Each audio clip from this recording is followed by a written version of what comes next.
एक राज्य में एक ज्ञानी ऋषि रहते थे।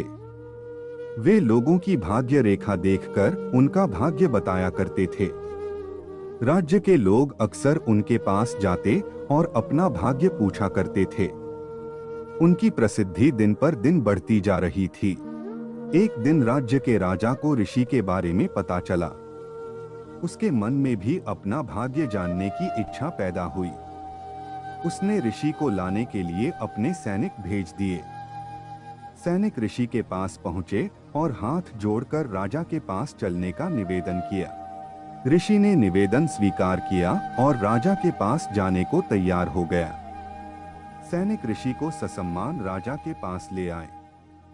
राजा ने भी ऋषि की आवभगत में कोई कसर नहीं छोड़ी।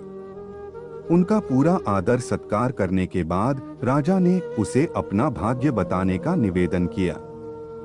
ऋषि ने राजा की भाग्य रेखा देखी और कहा, आपका जीवन सौभाग्य से परिपूर्ण है।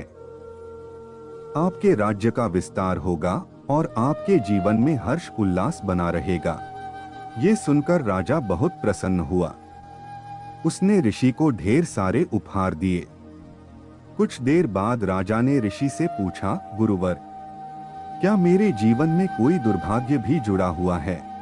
ऋषि ने कहा, हर किसी का जीवन सौभाग्य और दुर्भाग्य का मिश्रण होता है। तुम्हारे जीवन में भी दुर्भाग्य है।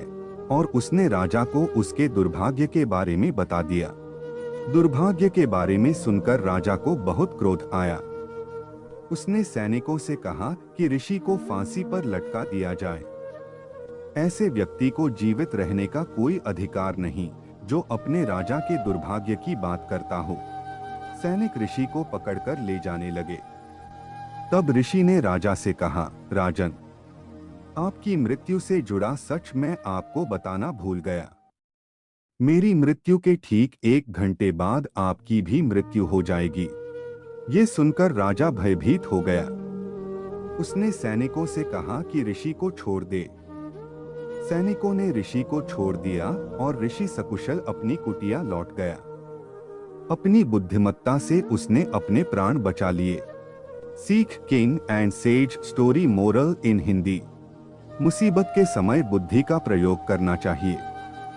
बुद्धि से हर मुसीबत से निकला जा सकता है। आशा है आपको ऋषि और राजा की कहानी स्टोरी पसंद आई होगी।